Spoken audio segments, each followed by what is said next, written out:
Boys, how are you all doing? Hey, MT, how are we? You're good, man. Boys. Scotty. Scotty was just having a little espresso there on the screen, little short Mac. Man, you should see my little. I bought a new coffee machine for my office. I had a sink. I'm just having a look. My OCD. Someone's dirtied my microwave and it's killing me. What's Yeah, a coffee I machine? had a Is it sink pod? there and a little DIY project. So I just ripped it out, put a flat top bench in, and now I got a station. I got my coffee machine. Oh, nice, man. Yeah, Perfect. little fridge underneath there as well. So I'm all set for You're the set, next man. year. It's such a pain in the ass to always have to go home and get my food, even though I live 2 minutes away and bring it back. So now I just more hands on deck.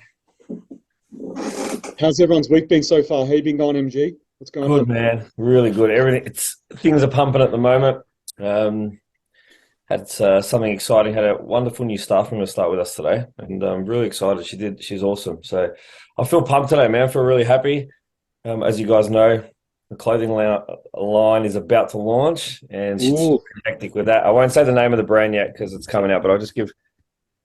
There's I got boxes everywhere, man. So I've just been cleaning the gym out. Me ordered a skip at the gym because we just got crap everywhere. So we had to clean out a whole room to make some space for it, which is awesome. And then actually I've got to say, MT, can you do me a favor, man? Can you allow me to share my screen for a second? I'll show yeah, YouTube something. Yeah, just one sec. I think you can. Give it a shot. All right, let me have a go. Bro. Yeah, let me have a look. The only thing is people on Yeah, I know. Spotify aren't going to be able to see I this know, thing. but we'll talk it out. Let's just We'll see. talk it out. All right. No, disable. Try again. Um, where's the Just go to settings? click on the top of your screen, man, and just click on share content. It'll be a green arrow. No, it's not letting me. Hang on, no, I got it. I got it here. All right, try that, bro. All right, here we go. Here it is, ladies and gentlemen. I have it. We spoke about it last week. Everyone messaged me asking for it. Here it is. Michael Trimboli arriving at the front door with his pan and spatula. You can see the handle sticking out of the bag there. Hey, Scott, does this not look like every episode of Crime Watchers you've ever seen? Without doubt. All right, Look at so that. In the flesh. Did you know that photo was taken? no, I didn't know. So this is everyone that can't see this. This is the video cam doorbell of me rocking up with my meal prep bag and a bag with my saucepan, with my fry pan, and You my can see the spatula. handle. And looking pretty vascular there too. Look at my that's not bad, eh? It's a good photo. It's a good photo. But I did make a mention. I would just love to look at that photo, and there it is, MT and the saucepan. It was actually funny because we went out for dinner on Friday night, and Scotty, Charlie as well. Charlie came with us, and Mm-hmm. Charlie rocked up at MT's house with his own fry pan and spatula, just as a joke He as did. well. He did. So That's guys, about when you see MT, make sure you got your own fry pan. We spoke about it last week. You will not get any gains or any progress unless you bring your own fry pan and spatula everywhere you go. Literally everyone that I've seen and spoken to, that's the first thing they've asked me. I went 100%. I went out for brunch on Sunday, ran into some people from my team, just didn't even know they were going to be there. They were catching up with Donna. First thing that they said to me, "Did you bring your fry pan?" Yeah, so Yeah, yeah, not today. Yeah, everyone just doesn't understand why you need to bring the spatula, man. I don't get it. I'm sorry. I told you, man. It's about consistency, and I No, know the that it spatula, the works. I spatula, the know. spatula does the spatula does not contribute to the consistency. The pan, yes.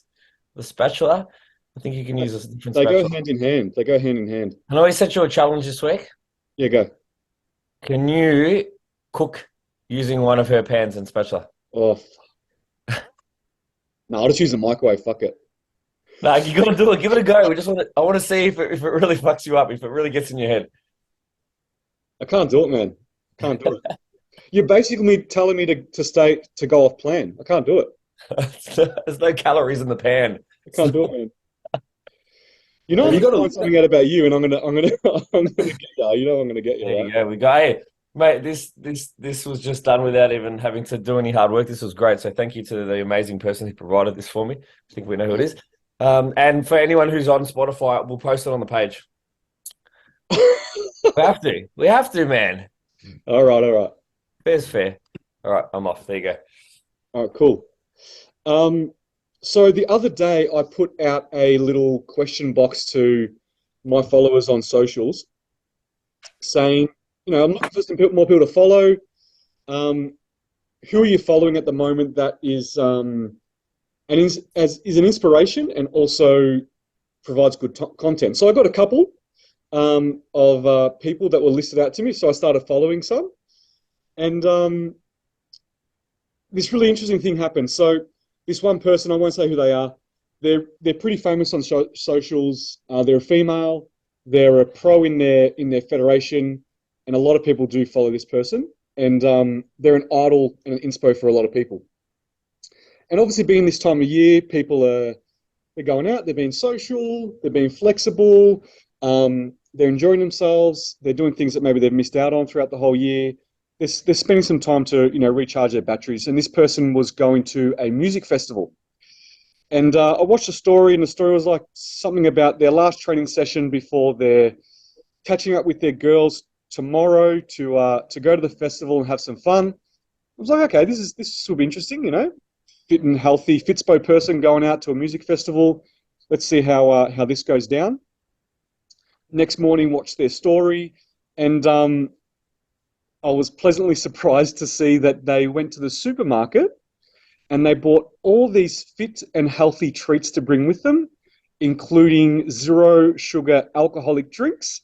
And I was like, you know what? If someone just saw the first story of just them saying, yeah, you're going to a festival tomorrow, they're like, yeah, like I knew it. She'd go off plan. I knew she would go like get a kebab after the festival, binge drink, and go crazy. I knew it. I knew it. That's what I'm going to do. See, she does it. I'm going to do that.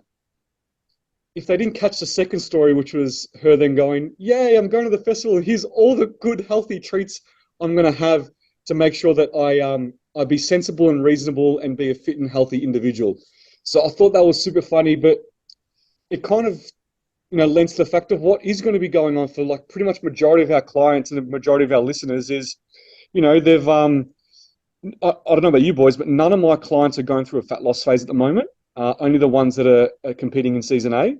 And I think maybe one that has a holiday coming up in Jan. But pretty much everyone is past their reverse diet, full-fledged off-season. Body weight is back to probably their peak or back to normal. Body composition is in a good position. Metabolism is fully recovered and repaired and firing. So they're all in a great position to be flexible. They're not hungry. They're not food focused. They're all in a position where they can be flexible, potentially overeat on some of their social occasions, and for it really not to affect their physique at all, as long as they're obviously being reasonable and comfortable. So I don't know, guys, where are your clients at the moment? What positions are they in? Is this something that most of everyone's going through at the moment? You go, Scott? Yeah, I think everyone probably has that element of it when you come into the festive season. At the end of the day, especially if you're coming out of contest prep, that element of it's probably a little bit more heightened for you because you're coming off a period of restriction, so to speak. But as you said, I think by now, majority, if you've done season B, you should be, well and truly down the path of being recovered. And I think if you are at that stage, I don't think it's as much of a big deal as what a lot of people perhaps might perceive it to be. But I think just everyone in general, like even some of our Gen Pop clients in the gym, we try and educate them around this time of year. Things are going to start to, pop up, drinking and eating. And as long as you're aware of it and you pre-plan, I think that's the biggest thing, having foresight. So if you know that you've got a big weekend of some things coming up, perhaps you just, and if you're taking your health and fitness goals seriously, perhaps you budget for some energy intake earlier in the week so that you can, deposit that towards your weekend endeavors so that you're not restricted. I think the biggest thing is just having balance and moderation. If you're going to go to a barbecue and then you've got a dinner that night, perhaps you don't have dessert at the barbecue because you're going to go for dinner. But if you're not, maybe you do want to have some dessert, in which case, you make allowances within that daily intake. So maybe you do a bit more steps, or maybe you just have a really low calorie breakfast, some protein with some, some veg like egg whites and say an omelette, something like that with vegetables.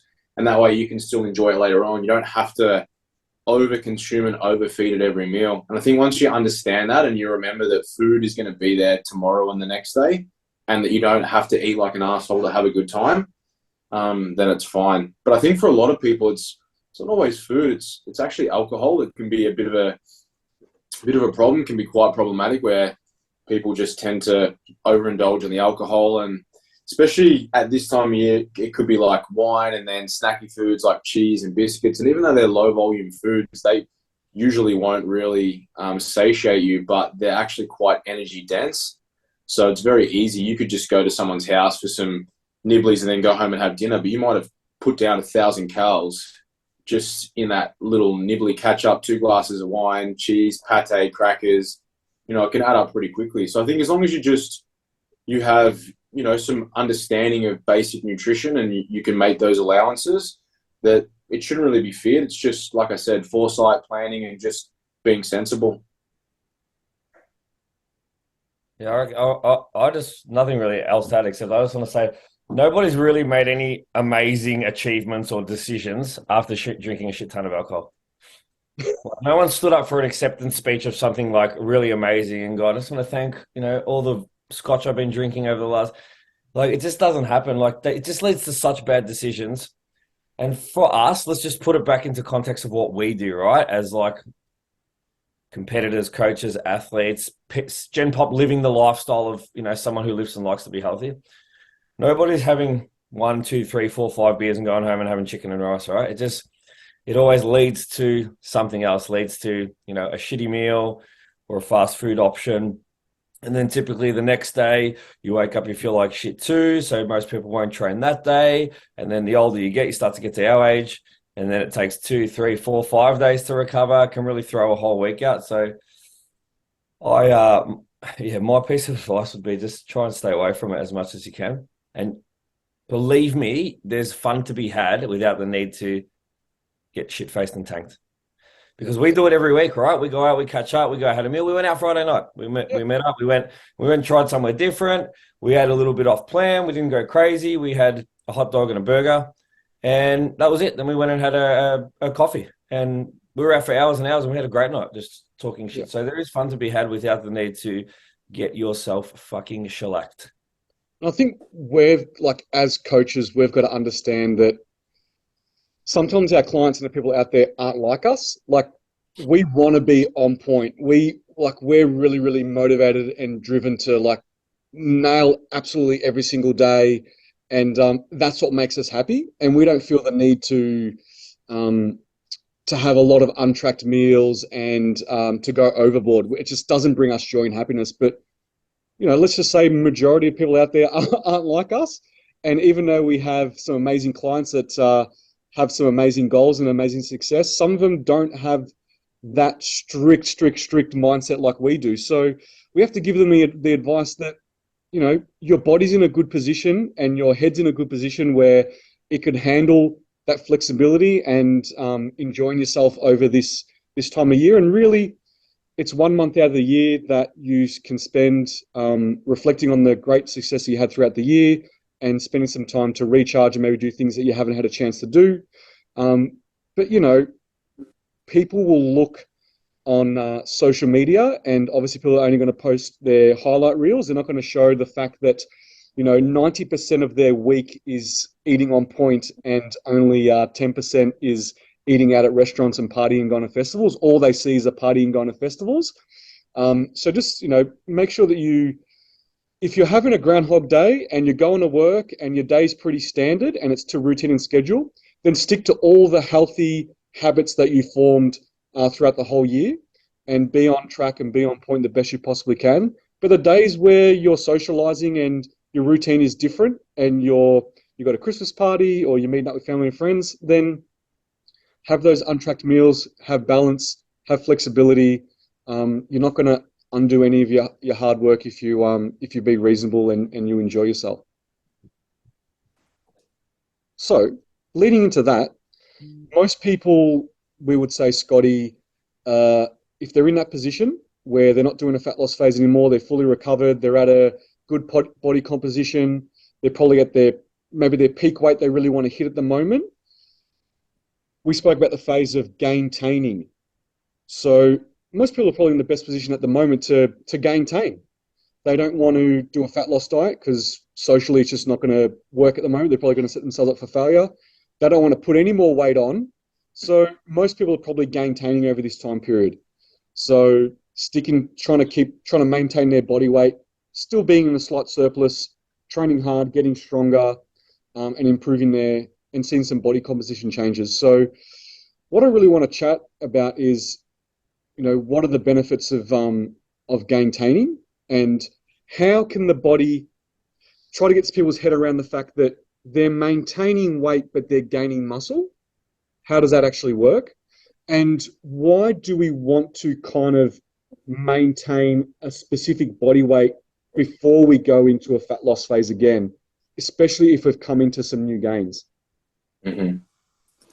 Yeah, so firstly, a gaintaining phase, if you've just come out of prep and you have had that point where you've hit a recovery, I guess metric, and you're feeling good now and you're going to start to get after your off season, I guess it's all context dependent. When you're going to compete, you map out all of your timelines. But I think quite a lot of athletes, you're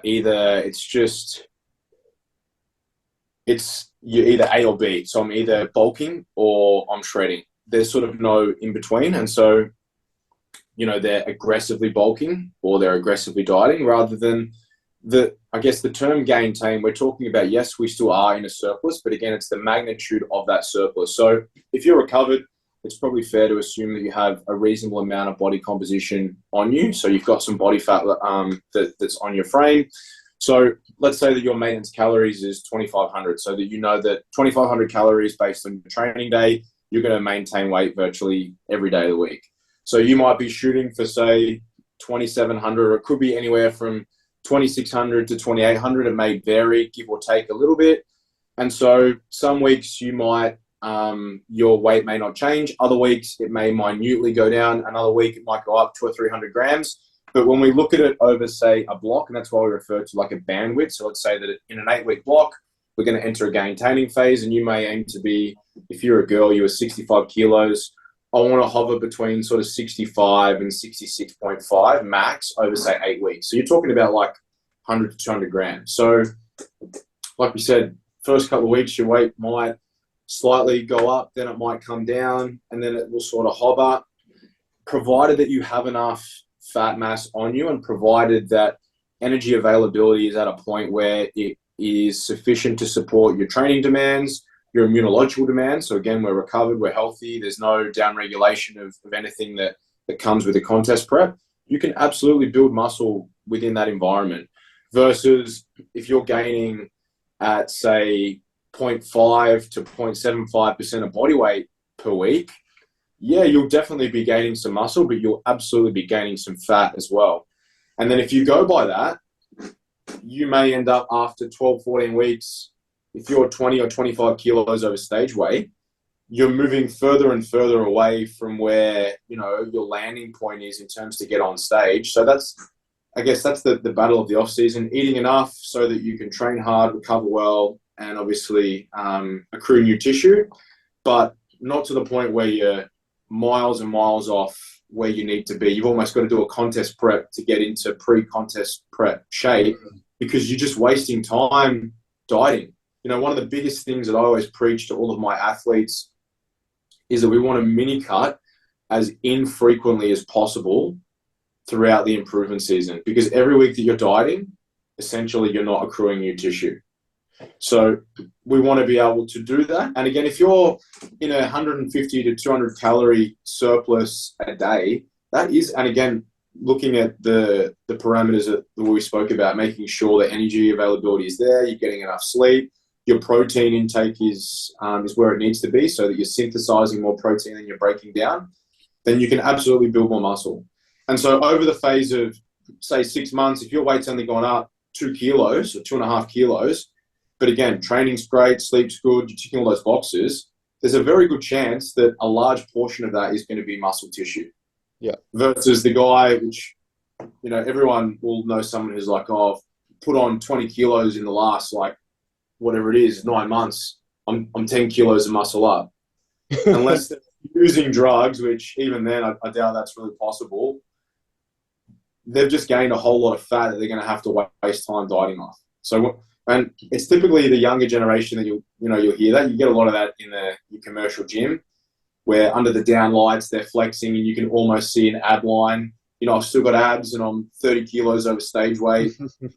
But what they don't realize is they're going to have to spend months and months trying to get rid of that when you really don't need that much of a surplus is what everyone perhaps, stresses that you do. Like we said, if you're training hard enough, you're getting sufficient amount of protein, you're getting sufficient amount of sleep, and you are in a positive energy environment over the space of a week. Some days you might be a little bit down, other days you might be a little bit over.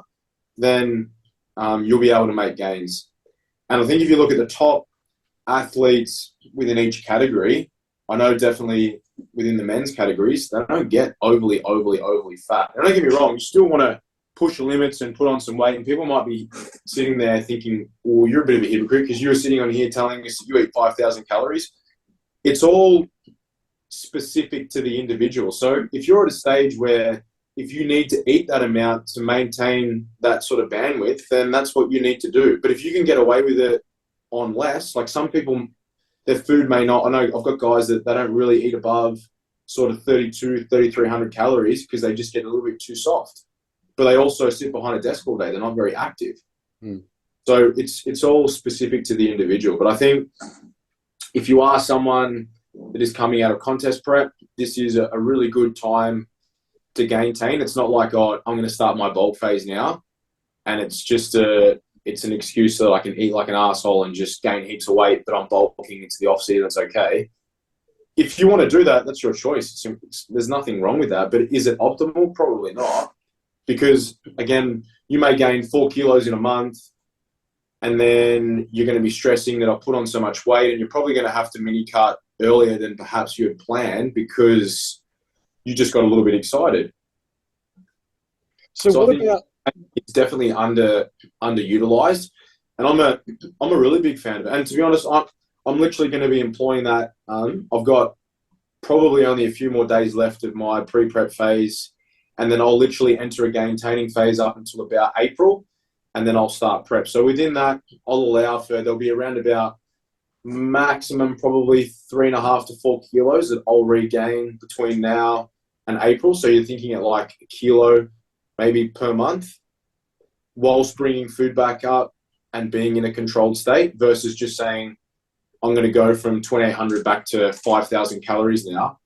It won't be like that. So as you're bringing food back out, you will see a little bit of an increase. But again, even in some of the bodybuilding, realms, like if you look at Damo, guys like Brandon that are, they're in the top tier of their bodybuilding endeavors, those guys, they enter gaining phases, but they'll also have gaintaining phases where they're not trying to necessarily gain a heap of weight, but they're not trying to diet either. Small incremental increases is where they want to be because they also know that they're on the edge of where that line is when they need to mini cut. And so rather than just, and this is going on to the next phase of your question where you were saying, in terms of whether you need to perhaps... Oh, it's your phone. Sorry. Well, I don't think that's my phone. In terms of when you're coming out of, say, or you're just wrapping up your surplus, your push phase, rather than being like, all right, now I'm uncomfortable, I'm pretty heavy, I'm right on the edge of where I would need to mini cut. When I find that point with my athletes, I like to then enter a gaintaining phase because you may have hit new peaks in terms of body weight, in terms of the way that your physique is looking. You also then need to give your body time to allow that tissue to stick. If you've come up and you've hit some peak weights, like let's say that as a nice even round number, let's say that you were pushing up to 100 kilos. Well, I've never been in that range. Everything's awesome. Training's great. Recovery's great. Doing things you've never done before. And aesthetically, there's still, there's definitely some improvements that have been made. Rather than being like, all right, now I'm going to diet straight away, I believe that there is definitely some benefit to then let's just hang out in this range and let's hold where we are. I think we actually had this conversation the other week, didn't we, MG? Literally me right now. Yeah, we said this is sort of where I believe our ceiling is going to be, subject to training performance, how you feel, how you look. when we hit that point where, because you actually had the question, when do you reckon we'll mini cut? Yeah. I'll probably push that out for at least anywhere from 6 to maybe 8 or 9 weeks. We'll hold where we are, and then from there we'll enter a cleanup phase. But by doing that, again, it allows you to give your body the time to hold on to that tissue, because as you've accrued more contractile tissue, if you then straight away go into a deficit, you've added new tissue that wasn't originally there. It's like one of those things where you might enter an aggressive fat loss phase, you lose 5 or 6 kilos really quickly, and then you bring your food straight back up. It's very easy for that weight to come back on. It's like when someone who's overweight loses weight quickly. Again, it's very rapid in the sense in terms of when they regain that. So it's very similar with taking on new muscle tissue. You've got to give yourself time to allow it to stick. But unfortunately, in today's society, not many athletes are willing to just embrace, perhaps aesthetically, the look that they see in the mirror. And they're like, no, I just want to quickly pull some fat off and, clean things up. If there's no urgency to do that, like let's say MG, for example, you're not on stage till 2024. And I think, we said maybe we're going to push to like Feb or March. Yeah, even March, yeah. And then we're going to hold from there. You're not on stage for at least another year and 6 months.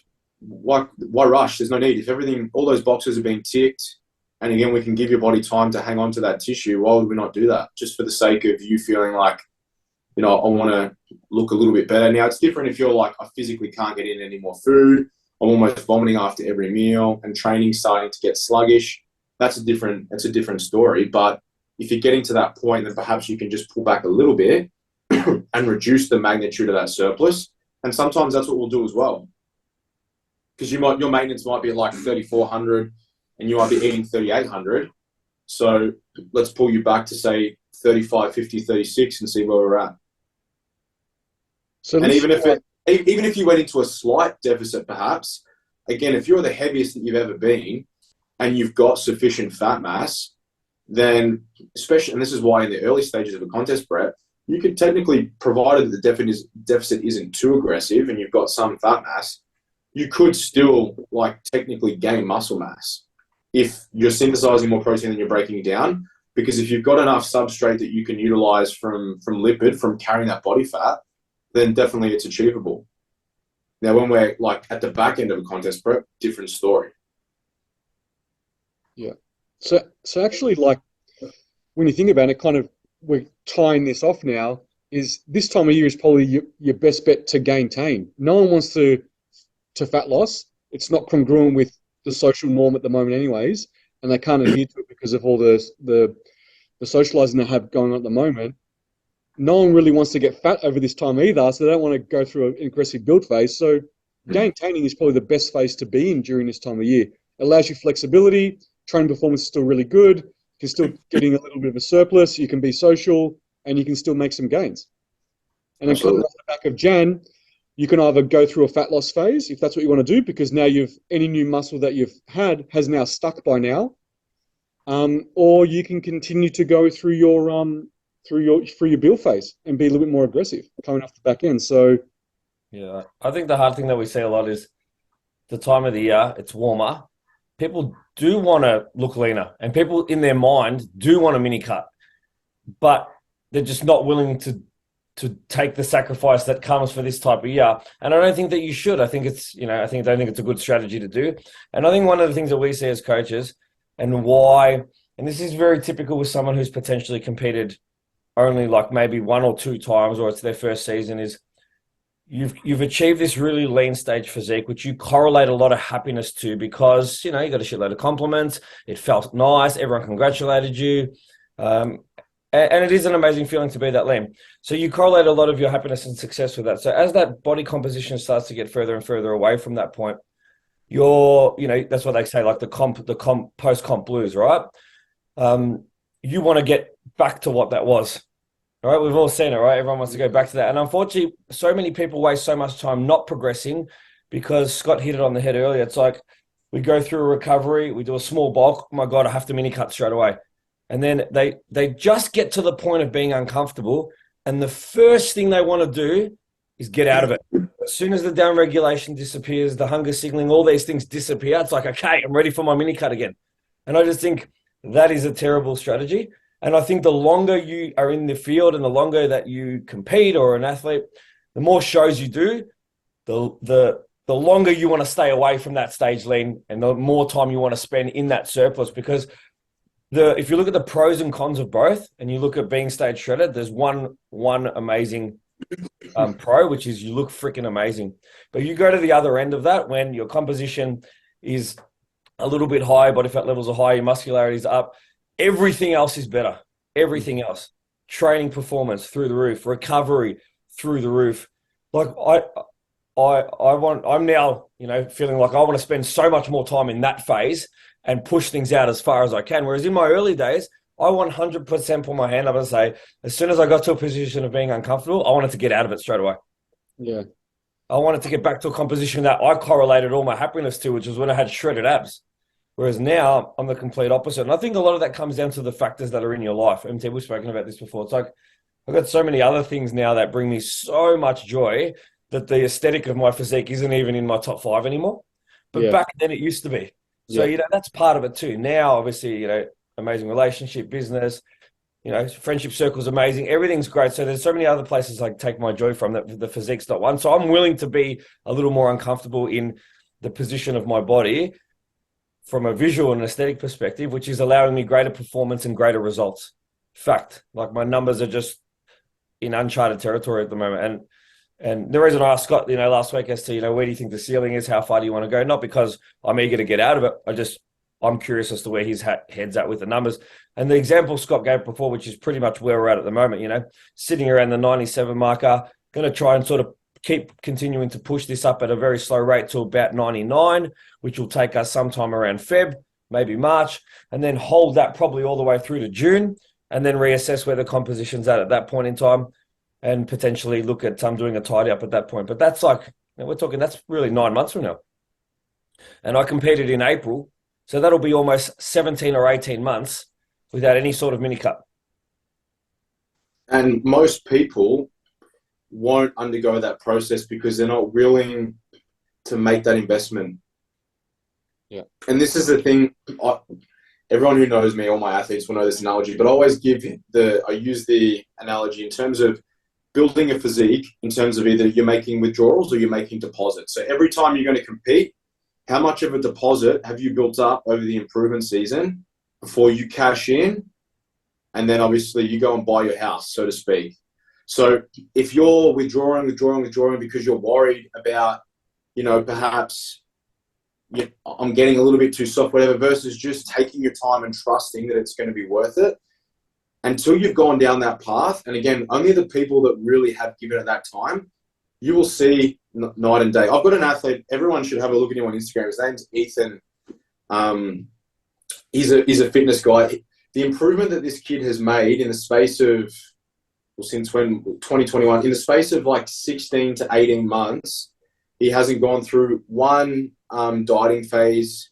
Granted, he's really struggling to eat all of his food, but we've been able to maintain really good composition. He's doing things in the gym, training wise, that I can't even do from a lower body perspective. He's got some of the best legs. His legs are worthy of being in an open bodybuilding lineup. You guys could attest to that. And he will absolutely see the fruits of his labor when he gets on stage next year. And he was willing to buy into that process, whereas before it was like what you were saying, MG, up, down, up, down, up, down. He unfortunately didn't have the guidance that he perhaps needed to encourage him to just trust the process. You don't need to diet yet. Continue to push food up. And he's just grown like a weed. And so many people like that, and especially so many females are like that. And that's where, as you were speaking to before, it's very easy to become married to the ideal that perhaps your happiness is associated with a look that you once upon a time achieved, or that maybe that you will achieve. But what most people who haven't been in that level of conditioning don't understand is that even though, you look awesome when you're on stage or when you've got a pump in the gym, there are so many other really, really tough parts that go with that that you have no sex drive at all, that you're tired all the time, you're irritable, your food focus is through the roof, doesn't matter how much you're eating, you're still going to have that there. Sleep's no good.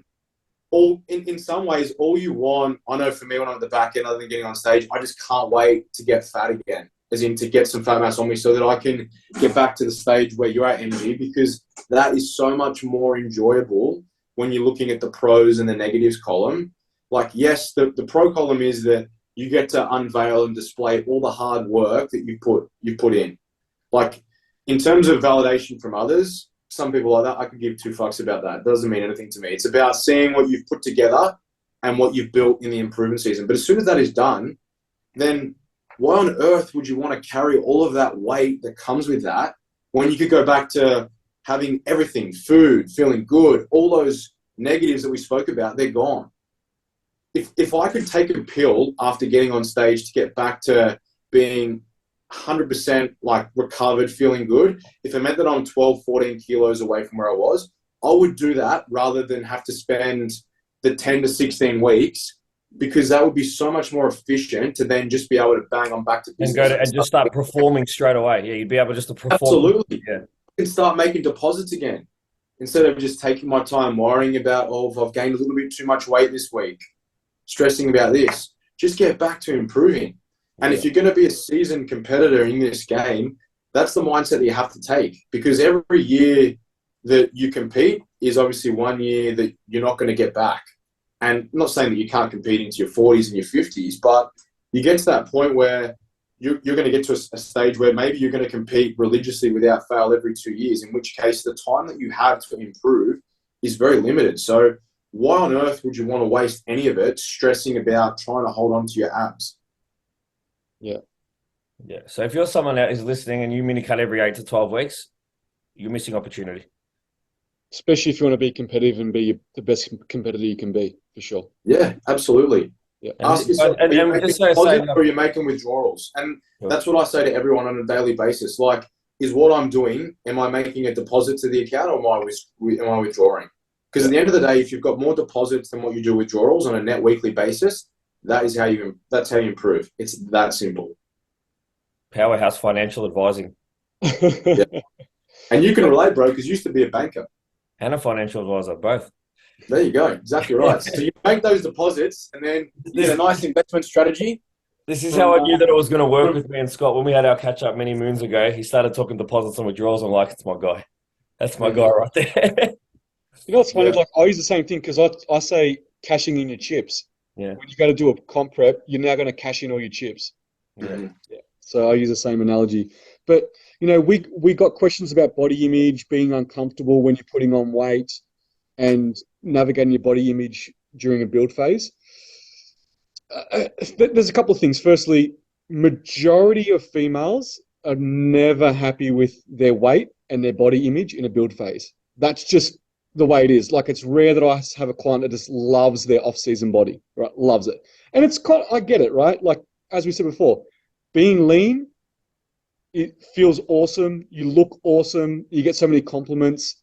And when you compare yourself to others in the gym, you normally say, well, I'm looking pretty damn good, right? But we just mentioned about all the negatives that entails, like sleep, hunger, food focus, can't be social, all those kind of things. So, you know, what we need to tell those people is, okay, you're maybe never going to love your off-season physique. Maybe you could try, but it may just be a car that you never want to buy, right? You just don't like it. You just don't love it. But it's a sacrifice we make to be our best, to be the best competitor we can be. And then, as you know, MG and all those said before, is concentrate on all the other positives that physique is bringing to you at the moment. The gains in strength, better sleep, energy. You know, you're not hungry, you're not food focused, you can be social, you can enjoy yourself. You're not, you know, when you go out with family and friends, you're not the person that's falling asleep like I was when I was out in comp prep. There's so many things that are positive about having that off-season physique. So I think you need to concentrate on those things, and also don't be so harsh in your comparison. Like, if you're comparing your off-season physique to your lean physique, of course there's a massive difference. But if you walk around the streets, I can almost guarantee that your off-season physique looks better than majority of the people that you pass in the street. And then even the gym, I bet your off-season physique looks better than majority of people that are in the gym too, right? So, people are always going to be their harshest critic, but sometimes you need to have a look at the positives and look at what you're comparing to. And again, as I said to some clients the other day, we're doing a photo shoot, and I was like, you realize that those people that you idolize on social media, they do a photo shoot and they recycle those 300 photos throughout the whole year. So you think they look like that year round. They don't, right? So don't compare yourself to things on social media, because sometimes it's not the reality of the situation either. So just be really, really careful. And I think you need to accept and embrace your off-season physique. I'm not saying you need to like it, because you may not like it, but you need to accept and embrace it and realize the reasons why you're in that position. Not only from being the best competitor you can be, but from all the other positives it brings to your life. Yeah, and surely everyone in their peak off-season physique, everyone is getting far better performance. Like that alone is worth all of the rest. Like the ability to be energized for a session. And like I go, and I'm sure I'm not alone here. If you look at my caffeine dosages in prep, there's some days now where I haven't even had a coffee or caffeine before workout. And I'm like, holy shit, I didn't even have caffeine today. How awesome. That would never happen to me during prep, ever. Yeah. So like, that's a sign right there that my body's like, hey man, you're going to go tear this up. You don't even need that 200 milligrams of caffeine. Yeah. I think the biggest thing for me that I kind of, let's say, hated about my comp prep person I was, is not having the energy to have really energized conversations with people. Like I'd go out for dinner and things like that. I wouldn't be eating dinner, but I'd be going to have my Coke Zero or whatever that may be, or going over to a family thing, and I just wouldn't be as talkative as what I would normally be, and I hated it.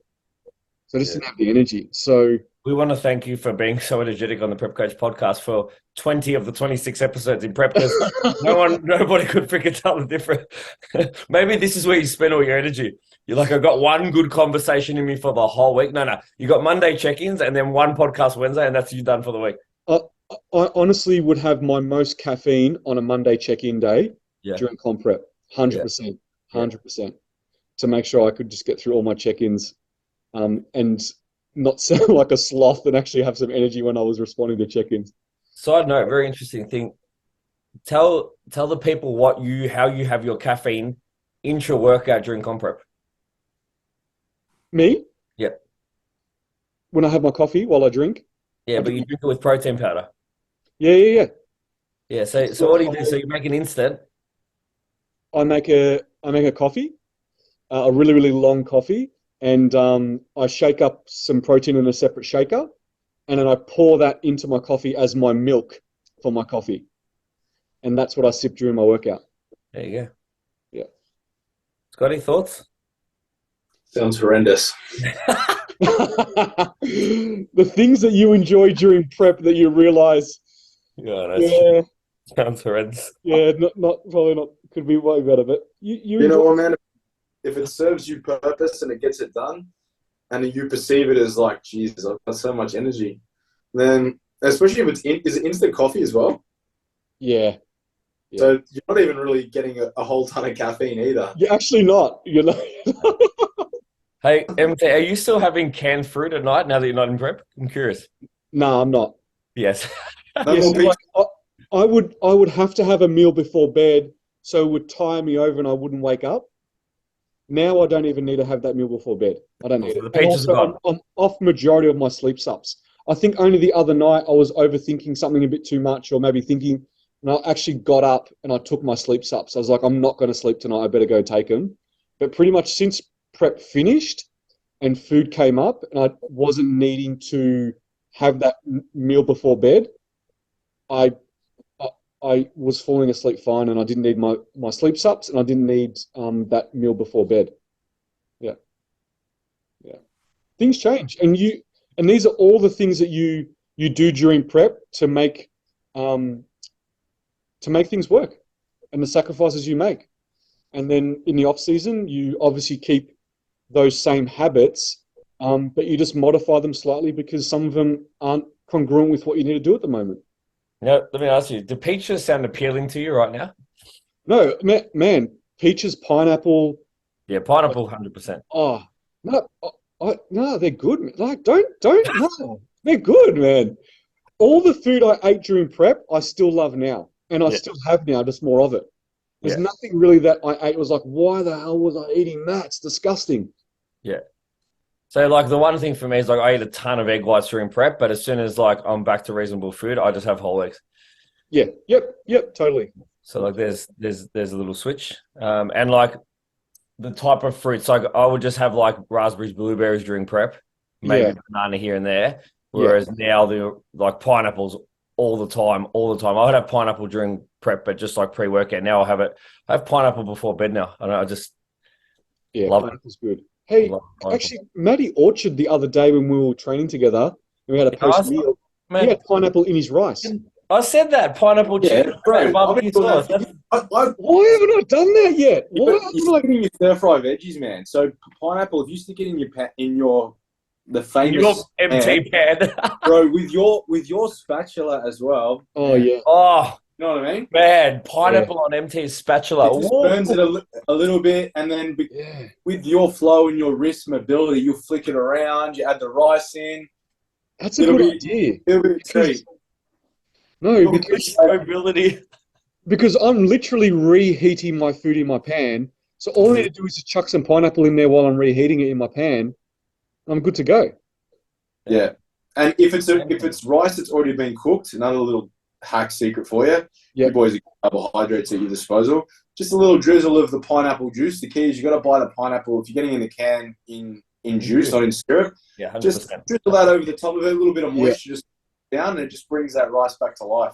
Yeah. yeah. Because I was draining the natural juice out because I was having it with Ah, yogurt. man, what And it the? would- No, what am I doing? What are you doing? no. It's the best thing you could ever get.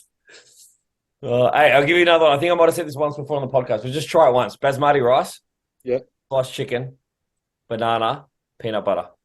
Just try it. Peanut butter and banana go hand in hand. Yeah. Yeah. So imagine it with chicken and rice. I've had peanut butter with rice. Definitely had that. A And lot it's of people like banana and chicken, but I agree, banana. But when you add the peanut butter, yeah. just try it. But you're not having like the craft peanut butter. You're having the natural one that's watery and runny, right? Yeah, smooth, runny, yeah. Smooth and runny, yeah. So I do have the craft one, and this is another little hack. You got to heat that up in the microwave. Yeah. About 40 seconds, and then you just glaze it. You know you can get a squeezable bottle of peanut butter? Yeah, I just saw it. Like, we saw it when we were Brizzy. Yeah, Yeah. squeezable. Yeah, that's right. Yeah. That wouldn't fly in my house, man. My kids eat it out of the jar. It'd end Yeah, I can in imagine. catastrophe if it didn't come out in time. Yeah. Actually, why don't they have a squeezable bottle for Biscoff? Do you know I've never had Biscoff ever? Oh, really? No. Hang on, Scotty. Are you a smooth or a crunchy? Oh, smooth. Yes. All the way. Yes. Yeah. MG? Yeah, always smooth, man. Smooth. You can never take See? advice from someone that's crunchy. That's like, Man, every Well, time I put a poll up on my social media, smooth or crunchy, it's literally 50-50. really? Yeah. Be smooth. Oh, Yeah. And I know everyone that I don't like anymore, right? yeah, exactly. Or that you would never take advice from. The thing that I just can't fathom, granted, I can't eat normal bread. If I could, I would. But when I see people spreading it, it just destroys the bread because there's shit going everywhere. And Yeah. I don't 15 get it. grams or 20 grams of peanut butter with crunchy, I feel like you'd get like 2 peanuts and then like a little bit of residue peanut butter. Whereas smooth, just a nice silky blend. And then, hang on, there's extra crunchy where those people are just fucking psychopaths, right? Yeah, that's not I normal. just don't get it, man. I just don't get it. No, that's But outrageous. Biscoff, you need to try some Biscoff, man. I don't know if I can have that. Is that gluten free? Because I'm a celiac. Gluten. It's gluten. Ooh. Definitely gluten. Yeah, I would say it's got gluten. It's definitely Well, it's gluten. made out I of can biscuits, confirm right? it's So, gluten. yeah. Biscuit, man. Definitely Biscuits, gluten. Yeah, us glutards, we're a little limited. Oh, man, I got one in my house. Yeah, and just to be fair, it's not by choice. If, like, I'm not, don't eat gluten. I would eat all the gluten if I could. Yeah. But I can't because slowly kills me. I must say, there's a few gluten-free things I have as a consequence of Meave now that I just don't think I would go non-gluten anymore. Not because of flavor or anything, just like, for example, gluten-free San Remo spirals pasta. Yeah, I've got a lot of people who just respond better on the pasta, even when they have pizza, just because it just digests a little bit better. I choose gluten-free for everything now, if I can. Yeah. And lactose-free. Even though I'm not diagnosed intolerant, it just feels way better. For sure. Metabolize better, yeah. Yep. 100%. I had 2 liters of milk yesterday, I reckon. You had what? Like 2 liters of milk yesterday. Lactose, like full proper milk. Fuck yeah, man. Gee, that's a stomach ache waiting to happen for me. No, my guts are a touch wood. I hope they stay this way, but my guts are on fire at the moment, doing really well. So, How good are my check-ins lately for digestion? Have been pretty good. I've been very good. And I reckon your bone density you'd have a Z score of like 500. Have just to. all that milk every day. Have to. wow. So if we're talking milk, oat milk, almond milk, soy, or cow's milk, which one are we going? Cows. Okay. In coffee, and then we'll talk about in cereal. All right. So go in coffee. I don't have anything. I drink my coffee neat, black. That's it. Wow, you're in prep, bro. Year round. That's what. No, I'm someone that I'm a bit of a coffee snob. You can tell whether someone knows how to make coffee based on how their long black tastes. If it's all grainy and crappy at the bottom, I just genuinely love, especially in winter, just every morning. I love just hot black coffee. And you need to throw some calories in that bad boy. I think you need like a freaking. You told me off the other day when I posted the sweet chili AM sauce. You're like, not enough calories for you. Upgrade. Well, man, that's a low-calorie condiment. What are you trying to do? You're sitting there blending shakes with ice cream and you've got low-calorie sauce on your chicken. I'm like, bro, live a little. Right, never be satisfied. MG, what milk? What milk? I was almond, but now I'm cows on everything. Yeah, Light, so skinny. if I'm making a coffee for myself, I go oat milk, believe it or not. But if I'm going out to a cafe, it's lactose-free cow's milk for sure. You did order that on Friday night, didn't you? Yeah. Do you order that could I please have a lactose-free cow's milk skinny latte? Like, is that how Pretty much. I don't say the cow's milk bit because it's kind of implied, but yeah. But that's what's going on in his head. But that's, lactose-free latte. That's it, man. Yeah. fair? Keep that digestion fresh. Mm-hmm. Hey, I want to ask you guys, Scott, give me your markers. What do you think is a normal amount of bowel movements per day for someone peak off season eating 4,500 calories? What would you say is a range? At least two, around anywhere from 2 upwards. Depends on the person, depends on the food. Also depends on your fiber. I think a lot of people, the higher your food goes, I know I'm guilty of this, the harder, I find it hard to get more than sort of 38 grams of fiber when I'm eating upwards of 4,000, just purely in an ideal world, I should be eating more than that when the food's that high, but it just inhibits my ability to get food down unless I'm eating shit. But I think worse is if you're dieting though, different story. Like if you can have a bowel movement a day, that's awesome. When you start to get really lean, and a lot of people freak out about that, but it's also, I think when you factor in how much would you normally be eating, like if you put all of your daily food in the off season on a table and then you put what you eat when you're in prep, it's very, very different. And typically we'll be eating more fiber, and if it's soluble fiber, then obviously, that plays a part as well in terms of digestion. I remember in prep, it wasn't on a daily basis. No, not towards the end. Yeah. No. And your protein intake relative to all of your other macronutrient intake is a lot higher too. So. Yeah, exactly. Yeah. I just think it's an interesting thing that, obviously we talk about it with clients in check-ins, but just for anyone listening, people are like, am I normal if I'm going this much, or am I normal if I'm not going this often? I mean, depending on what you're doing and what your current goal is, it can vary from not daily to up to 4 times a day. Mm-hmm. Yeah, and I always tell people, it's let's just set the foundation first and make sure you're ticking off all the basics. Are you hydrated? Having enough sodium? Electrolytes balance good? What's your stress levels like? Let's just cover fiber. Cover all the basics before we think there's a problem. Yeah. Hydration is actually really important. A lot of people not to be too graphic, but when you have a bowel movement, you actually excrete a lot of water via that process. So if you are dehydrated and your body, again, as we've spoken about, is designed to acclimate to its environment, if you haven't got a lot of water, and perhaps it doesn't necessarily have to have a bowel movement, if you can avoid doing so to retain some water to hydrate you, then that's definitely a real case scenario. So hydration is imperative. Yeah, if you're dehydrated or not drinking enough water, you're not going to have a bowel movement because it's going to, I know it sounds funny, but it's going to try to suck out all the water out before it lets it pass through because you're not taking any water in, right? Mm-hmm. So it's going to want to... That's why we always talk about bowel movements on show days, right? And why we don't cut water out. Like the golden thing, it's like for us as coaches waiting for that message, hey, coach, just did a number 2. And we're like... Yeah, yeah. Like, hey, Scotty, I was telling you, mate. I was like, no bowel movement yet.